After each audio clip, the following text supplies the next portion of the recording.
കഴിഞ്ഞ ദിവസം അന്തരിച്ച യു കലാധരൻ മാസ്റ്ററെക്കുറിച്ചാണ്. അദ്ദേഹത്തെ പരിചയപ്പെട്ടപ്പോൾ ഉള്ള പല കാര്യങ്ങളുമായിട്ട് ബന്ധപ്പെട്ടുകൊണ്ട് അതിനെ കണക്ട് ചെയ്തുകൊണ്ടാണ് അദ്ദേഹത്തിൻ്റെ ജീവിതത്തെപ്പറ്റി ഞാൻ സംസാരിക്കുന്നത്. ഇതിനെ ഒരു അനുസ്മരണമായിട്ട് കാണുന്നവർക്ക് അങ്ങനെ കാണാം, പക്ഷെ അതൊന്നും എൻ്റെ ഒരു വിഷയമല്ല. കാര്യങ്ങൾ പറയുക മാത്രമേ എൻ്റെ ഉദ്ദേശമുള്ളൂ.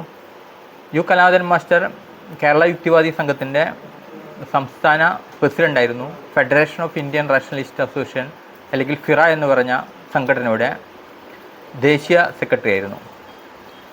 ആ നിലയ്ക്ക് ഇന്ത്യക്കുള്ളിലുള്ള മറ്റ് സ്റ്റേറ്റുകളിലെ റാഷണൽ തോട്ടായിരിക്കുന്ന യുക്തിവാദ ചിന്ത, സ്വതന്ത്ര ചിന്ത മേഖലയിൽ പ്രവർത്തിക്കുന്ന മറ്റ് സംഘടനകളായിട്ടും അദ്ദേഹത്തിന് ബന്ധമുണ്ടായിരുന്നു. ഒരു ഓൾ ഇന്ത്യ പ്ലാറ്റ്ഫോം ആയിരുന്നു ഫിറ എന്ന് പറയുന്ന ഒരു പ്രസ്ഥാനം. ആ നിലയിൽ കലാധരൻ മാഷെ യുക്തിവാദ രംഗത്തെ ഒരു ദേശീയ നേതാവായിട്ടും വേണമെങ്കിൽ വിലയിരുത്താൻ പറ്റും. ആദ്യമായിട്ട് ഞാൻ കലാധരൻ മാഷെ പരിചയപ്പെടുന്ന ഒരു അവസ്ഥ എന്ന് പറയുന്നത്, ഞാനൊരു പത്രത്തിൽ റിപ്പോർട്ട് കണ്ടു. റിപ്പോർട്ടല്ല, ഒരു പരിപാടിയുടെ പ്രോഗ്രാമിൻ്റെ നോട്ടീസ് അറിയിപ്പായിട്ട് പത്രത്തിൽ, സാധാരണ ന്യൂസ് ഡെയിലീസിൽ റിപ്പോർട്ട് ചെയ്യുന്ന ഒരു പരിപാടി.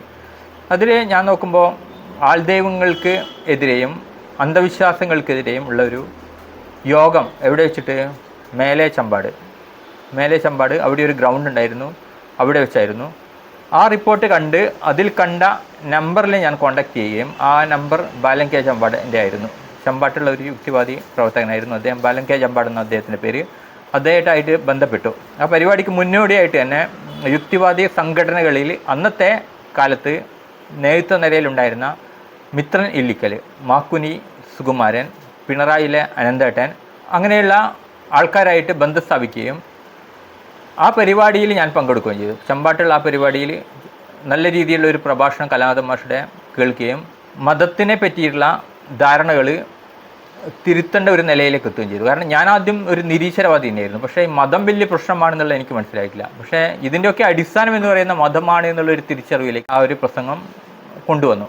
അതിനുശേഷം ആ പരിപാടിയിൽ തന്നെ ദിവ്യാത്ഭുത അനാവരണം നടത്തുന്നു. അതായത് തട്ടിപ്പുകൾ, ആത്മീയ മേഖലയിൽ നടക്കുന്ന തട്ടിപ്പുകൾ, അത് വെച്ചുകൊണ്ട് സാധാരണക്കാരെ പറ്റിക്കുന്ന ആൾദൈവങ്ങൾ മുതൽ സിദ്ധന്മാർ മുതൽ ഇസ്ലാം മതത്തിൽ പെട്ട ഔലിയാക്കന്മാർ, തങ്ങൾമാർ, ഇവരൊക്കെ നടത്തുന്ന തട്ടിപ്പുകളെ തുറന്നു കാട്ടാൻ വേണ്ടിയിട്ട് അവർ നടത്തുന്ന അതേ പരിപാടികൾ ജനങ്ങൾക്ക് മുമ്പിൽ അവതരിപ്പിച്ചുകൊണ്ട് ഇതിൻ്റെ പിന്നിലുള്ള തന്ത്രം ഇതാണെന്ന് പറഞ്ഞുകൊണ്ട് ആ തന്ത്രത്തെ വെളിപ്പെടുത്തുന്നു. ആ ഒരു പരിപാടിയാണ് ദിവ്യാത്ഭുത അനാവരണം എന്ന് പറയുന്നത്.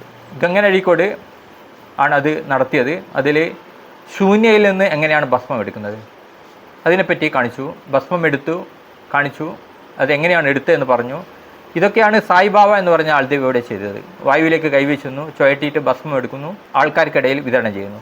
ഇതിനൊക്കെ പൊളിച്ചത് കേരളത്തിലെ യുക്തിവാദിയായിരുന്നു. എ ടി കോവൂറിൻ്റെ ആ കാലഘട്ടത്തിന് ശേഷം ആൾദൈവങ്ങൾക്ക് ഇത്തരത്തിലുള്ള നാലാംകിട മാജിക് ഐറ്റംസ് കാട്ടിക്കൊണ്ട് നിലനിൽക്കാൻ പറ്റാതെയായി. അതിനുശേഷമാണ് ആൾദൈവങ്ങൾ സാമൂഹ്യ സേവനത്തിൻ്റെ ബാനറിൽ ഇറങ്ങുകയും ആശുപത്രിയും വിദ്യാഭ്യാസങ്ങളൊക്കെ നടത്തിക്കൊണ്ട് വലിയൊരു ബിസിനസ്സായിട്ട് അവരുടെ തട്ടിപ്പ് സാമ്രാജ്യം വിപുലപ്പെടുത്തുകയും ചെയ്യുന്നത്. ആദ്യമൊക്കെ വെറും പറയുന്ന നാലാന്തരം തരംതാണ മാജിക് ഐറ്റം വെച്ചുകൊണ്ടാണ് ആൾക്കാരെ ഭരിച്ചത്. അത്തരത്തിൽ യുക്തിവാദികളുടെ പ്രവർത്തനത്തിൻ്റെ ഭാഗമായിട്ടുള്ള ദിവ്യാത്ഭുത അനാവരണത്തിൻ്റെ ഭാഗമായിട്ട് തീക്കനലിലൂടെ എന്നുള്ള നടത്തം എങ്ങനെയാണ് നടക്കുന്നത് കാലുകൊള്ളാതെ, അതിൻ്റെ രഹസ്യം എങ്ങനെയാണ് വായുവെന്ന് സ്വർണ്ണമാലി എടുക്കുന്നത്, അതിൻ്റെ രഹസ്യം എങ്ങനെയാണ് ഗണപതി വിഗ്രഹം പാല് കുടിച്ചിരിക്കുന്നത്, അതൊക്കെ കൃത്യമായി കാണിക്കുകയും അതിൻ്റെ പിന്നിലുള്ള ശാസ്ത്ര വസ്തുതകൾ ജനങ്ങൾക്ക് മനസ്സിലാവുന്ന ഭാഷയിൽ വളരെ വ്യക്തമായിട്ട് വിശദീകരിക്കുകയും ചെയ്ത എ ടി കോവൂർ എന്ന് പറഞ്ഞ യുക്തിവാദി തുടങ്ങി വെച്ച പരിപാടിയായിരുന്നു ദിവ്യാത്ഭുത അനാവരണം. ആ ഒരു പരിപാടിയും ഇതിൻ്റെ കൂടെ ഉണ്ടായിരുന്നു. ഇതൊക്കെ കണ്ടുകൊണ്ട് അന്ന് എനിക്ക് പി ഡിഗ്രി പഠിക്കുന്ന സമയത്താണ് ബന്ധപ്പെടുന്നത്. അപ്പോൾ അങ്ങനെ കണ്ടുകൊണ്ട് അവരുമായിട്ട് ബന്ധപ്പെട്ടുകൊണ്ട് എൻ്റെ നാട്ടിലൊരു യുക്തിവാദി പരിപാടി സംഘടിപ്പിക്കാൻ വേണ്ടി ഞാൻ അവരുടെ അടുത്ത് തലശ്ശേരി ഏരിയ കമ്മിറ്റിയുടെ റെസീറ്റൊക്കെ വാങ്ങിയിട്ട് ഞാൻ ഒറ്റക്കിറങ്ങിയിട്ട്, വേറെ ആരും കൂടെ ഇല്ല, ഒറ്റക്കിറങ്ങിയിട്ട് നെടുമ്പുറത്തിലെ എനിക്ക് പരിചയമുള്ള ഒരുവിധ ആൾക്കാരെയൊക്കെ കണ്ടിട്ട് അതിനു വേണ്ട സാമ്പത്തിക സമാഹരണം നടത്തി. നെടുമ്പുറത്തുള്ള ഒരു വലിയൊരു മുതലാളി ഉണ്ടായിരുന്നു, ടിമ്പർ മില്ലിൻ്റെ മുതലാളിയാണ്. അദ്ദേഹത്തിൻ്റെ അടുത്ത് ഞാൻ പോയിട്ട് എഴുതി കൊടുത്തു 50 രൂപ. അദ്ദേഹം ഞെട്ടിപ്പോയി. കാരണം പല ആൾക്കാരും അദ്ദേഹത്തിൻ്റെ പോയിട്ട് 10,000 50,000 ഒക്കെ പിടിക്കുന്നതാണ്. ഞാൻ പറഞ്ഞാൽ അത് മതി എന്ന് പറഞ്ഞു. അന്ന് 2,500 രൂപ ചിലവായിക്കൊണ്ട് നെടുമ്പുറം കാരാത്തി പി സ്കൂളിൽ വെച്ച് യു കലാധരൻ മാഷുടെ പരിപാടിയും ഒരു പ്രഭാഷണവും, അന്ധവിശ്വാസങ്ങൾക്ക് അനാചാരങ്ങൾക്കേറുള്ള ഒരു പ്രഭാഷണവും ഗംഗൻ അഴീക്കോടിൻ്റെ ദിവ്യാത്ഭുത അനാവരണം നടത്തി. ഈ ഒരു പരിപാടിക്ക് വേണ്ടിയിട്ട് ഞാൻ നെടുമ്പുറത്തെ കുറച്ച് മുമ്പേ ഉണ്ടായിരുന്ന യുക്തിവാദി സംഘമായിട്ട്, അത് സമാന്തരമായിട്ട് പ്രവർത്തിച്ച ആൾക്കാരുമായിട്ട് ബന്ധപ്പെടുകയും സുരേഷ് പ്രിൻറ്റിമ എന്ന് പറഞ്ഞ തലശ്ശേരിയിലെ പ്രിന്റിമ പ്രസ് നടത്തിയിരുന്ന കലാധരൻ മാഷ്, അതിലൊക്കെ നല്ല ബന്ധമുണ്ടായിരുന്നു. അന്നത്തെ യുക്തിവാദ ടീമുമായിട്ട് ബന്ധമുണ്ടായിരുന്ന ആളാണ് അന്നത്തെ നോട്ടീസ് എനിക്ക് അയച്ചു. ഫ്രീ ആയിട്ടാണ് അടിച്ചു തന്നത്. അതിലുള്ള ഒരുവിധ മാറ്റേഴ്സ് എല്ലാം അദ്ദേഹം തന്നെയാണ് വെച്ചത്. ഞാൻ എൻ്റെ വകയായിട്ട് വെച്ചത് യുക്തിരേഖ എന്ന് പറഞ്ഞൊരു മാസികയിൽ കണ്ട ഇന്ത്യൻ കോൺസ്റ്റിറ്റ്യൂഷൻസ് പറയുന്ന ശാസ്ത്രാബോധം വളർത്തൽ, പരിഷ്കരണ മനോഭാവം വളർത്തൽ, ഇതൊക്കെ ആ നോട്ടീസിൻ്റെ കൂടെ വെച്ചിരുന്നു. അപ്പോൾ ഈ ഒരു കലാധരൻ മാഷ് ആ പരിപാടിക്ക് അവിടെ വരികയും ആ നോട്ടീസ് എടുത്ത് ആദ്യം തന്നെ അദ്ദേഹം പ്രസംഗിക്കുമ്പോൾ ആ നോട്ടീസ് എടുത്തുകൊണ്ട് ഇതിൽ ഞാൻ എഴുതി വെച്ച ശാസ്ത്രാഭിമുഖ്യവും അന്വേഷണത്വരതയും മാനവികതയും വളർത്തുക എന്നുള്ള ആശയത്തെ എടുത്തുകൊണ്ട് ഇതാണ് നമ്മുടെ ബേസ് എന്നുള്ള രീതിയിൽ അദ്ദേഹം അതിനെ കാര്യം എഴുതി വെച്ചതിനെ നല്ല രീതിയിൽ പ്രൊമോട്ട് ചെയ്യുന്ന രീതിയിൽ അദ്ദേഹം പറഞ്ഞു. കാരണം അതൊരു ശാസ്ത്രീയ ചിന്താഗതിയുടെ വോയിസാണത്. അവിടെ നടത്തിയ പരിപാടിക്ക് ശേഷം ഒരുപാട് ആൾക്കാർ ആ പരിപാടിക്ക് ശേഷം ഒരുപാട് ചോദ്യങ്ങൾ ചോദിച്ചു. അവിടെ ഒരു ക്ഷേത്രം ഉണ്ടായിരുന്നു. ആ ക്ഷേത്രത്തിൽ അന്നൊക്കെ സ്വർണ്ണപ്രശ്നവും ഒക്കെ നടത്തിയിട്ട് ഏതൊക്കെ ബ്രാഹ്മണന്മാരെയൊക്കെ കൊണ്ടുവന്നിട്ട് അവിടെ കാലിൽ കഴുകിച്ചൂട്ടും എന്താ കൈ കഴിച്ചൂട്ടും എന്തൊക്കെ നടത്തിയ ഒരു കാലം ഉണ്ടായിരുന്നു. അപ്പോൾ അതിൻ്റെ വക്താക്കളായിട്ട് നിന്ന കുറേ ആൾക്കാർ പല ചോദ്യങ്ങൾ ചോദിക്കുകയും അതിനൊക്കെ അദ്ദേഹം ഉത്തരം പറയുകയും ഒക്കെ ചെയ്തിരുന്നു. പിന്നെ അദ്ദേഹത്തിൻ്റെ ഒരു പ്രത്യേകത എന്ന് പറയുന്നത് ലോക്കൽ ട്രെയിനിൽ ജനറൽ കമ്പാർട്ട്മെൻ്റ് എന്നാണ് വള്ളിക്കുന്നിനെ കയറിയിട്ട് വരിക. 200 രൂപ കൊടുത്തു കഴിഞ്ഞാൽ ടി എ മാത്രം വാങ്ങിയിട്ട് വരുന്നതാണ്. പക്ഷേ ഇന്ന് കാണുന്ന പല യുക്തിവാദി പ്രസ്ഥാനത്തിൻ്റെ ആൾക്കാരും പ്രത്യേകിച്ചിട്ട് വലതുപക്ഷത്തിനെ പ്രൊമോട്ട് ചെയ്യുന്ന ആൾക്കാർ പ്രൊഫസർമാരെല്ലാം ട്രെയിൻ ടിക്കറ്റ് ബുക്ക് ചെയ്യണം, AC ബുക്ക് ചെയ്യണം, പ്രത്യേക റൂം സജ്ജീകരിക്കണം, ഇങ്ങനെയൊക്കെയാണ് അവരുടെ ഒരു കാഴ്ചപ്പാട്. അദ്ദേഹത്തിൻ്റെ കൂടെ കുറച്ച് ആൾക്കാരൊക്കെ വേറെ വരും. അപ്പോൾ ആ രീതിയിലുള്ള ഒരു മാറ്റം വരുന്നതിനും ഒരു മാതൃകപരമായിട്ടുള്ള ലളിതപരമായിട്ടുള്ള ജീവിതവും അതേപോലെ തന്നെ സാമൂഹ്യ പ്രവർത്തനവും നയിച്ച ഒരു വ്യക്തിത്വത്തിൻ്റെ ഉടമയായിരുന്നു യു കലാധരൻ മാഷ് എന്നുള്ളത് എൻ്റെ അനുഭവമാണ്. എനിക്ക് കൃത്യമായിട്ട് അതറിയാം. കലാധരൻ മാഷായിട്ട് കുറേ കാലം വന്നുകൊണ്ട് അദ്ദേഹം വള്ളിക്കുന്ന് പഞ്ചായത്തിലെ ജനകീയ ആസൂത്രണം നല്ല രീതിയിൽ നടപ്പിലാക്കിക്കൊണ്ട് ലോക ശ്രദ്ധ തന്നെ ഇന്ത്യയിൽ മാത്രമല്ല തന്നെ വലിയൊരു അവാർഡൊക്കെ അതിനൊക്കെ കിട്ടിയിട്ടുണ്ട്. ഇപ്പോൾ സാമൂഹ്യ പ്രവർത്തനത്തിൽ മികച്ച രീതിയിൽ തന്നെ പഞ്ചായത്ത് തലത്തിലൊക്കെ പ്രവർത്തിച്ച് ജനകീയ ആസൂത്രണമൊക്കെ ഇന്നിവിടെ പ്രായോഗികമാകുന്നതിന് മുമ്പ് തന്നെ അതൊക്കെ പ്രായോഗികമായിട്ട് കാണിച്ചൊരു വ്യക്തിയും കൂടിയാണ് അദ്ദേഹം. അദ്ദേഹം ഒരുപാട് കൃതികൾ എഴുതിയിട്ടുണ്ട്. ആത്മാവ് സത്യമോ മിഥ്യോ എന്നുള്ളൊരു കൃതി എഴുതി. ജ്യോത്സ്യം ശാസ്ത്രമോ ശാസ്ത്ര ആഭാസമോ, മതം സാമൂഹ്യ പുരോഗതിയുടെ ശത്രു, ഇസ്ലാമും യുക്തിവാദവും, ജൈവ പരിണാമം, മത നിരപേക്ഷതയും ഏക സിവിൽ കോഡും. അന്നൊക്കെ യുക്തിവാദ രംഗത്തൊക്കെ പുസ്തകങ്ങളൊന്നും കാര്യമായിട്ടില്ലാത്തൊരു കാലഘട്ടത്തിൽ പുസ്തകങ്ങൾ എഴുതിക്കൊണ്ട് യുക്തിവാദ പ്രചരണം നടത്തിയിരുന്നു. ഇന്ന് എല്ലാ പ്രചരണങ്ങളും യൂട്യൂബിലാണ് നടക്കുന്നതെങ്കിലും ഇന്ന് പുസ്തകത്തിൻ്റെ കാര്യമൊക്കെ കുറവാണ്. കലാധരൻ മാഷുടെ പുസ്തകങ്ങൾ ഇന്നുണ്ട്. അദ്ദേഹത്തിൻ്റെ പറഞ്ഞ കാര്യങ്ങളെല്ലാം തന്നെ മരണശേഷവും അദ്ദേഹം പ്രായോഗികമാക്കി. അദ്ദേഹത്തിൻ്റെ ഡെഡ് ബോഡി അദ്ദേഹം എഴുതി വെച്ചതുപോലെ ആരും തന്നെ ഒരു റീത്തും അർപ്പിച്ചിട്ടില്ല.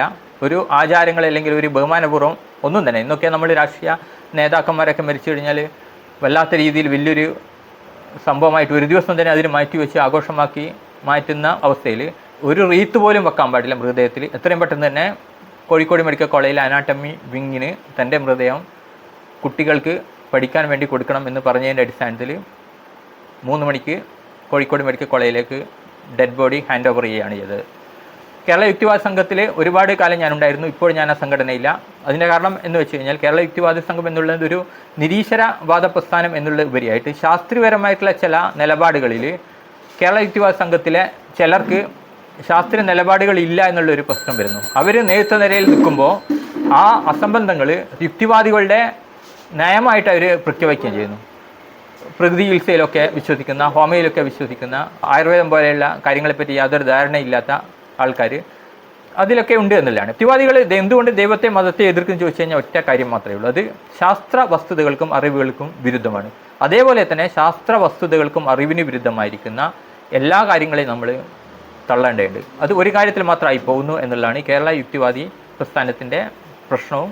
ഞാനൊക്കെ അതിൽ നിന്ന് വിട്ട് പോയി മറ്റൊരു സംഘടനയിൽ ചേരാനുള്ള കാരണം അത് തന്നെയായിരുന്നു. ഇന്ന് എല്ലാവിധ അന്ധവിശ്വാസങ്ങളും എതിർക്കുന്നു. ശാസ്ത്രീയമല്ലാത്ത എല്ലാം തന്നെ, ശാസ്ത്രീയമല്ലാത്ത നിരീശ്വരവാദ ദർശനങ്ങളുണ്ട്. ചാർവാകം എടുത്തു കഴിഞ്ഞാലോ അല്ലെങ്കിൽ ഭാരതീയ ദർശനങ്ങളുടെ ഭാഗമായിട്ടുള്ള നിരീശ്വരവാദ ദർശനങ്ങളുണ്ട്. അതിനൊന്നും നമ്മൾ എടുത്തു പൊന്തിക്കുന്നില്ല. അതൊന്നല്ല, ശാസ്ത്രീയ അറിവുകളുടെ അടിസ്ഥാനത്തിലുള്ള നിരീശ്വരവാദ പ്രസ്ഥാനങ്ങളും അല്ലെങ്കിൽ നമ്മുടെ പാരമ്പര്യമായി കിട്ടിയ എല്ലാ അറിവുകളെയും നമ്മൾ വിമർശിക്കാറുണ്ട്.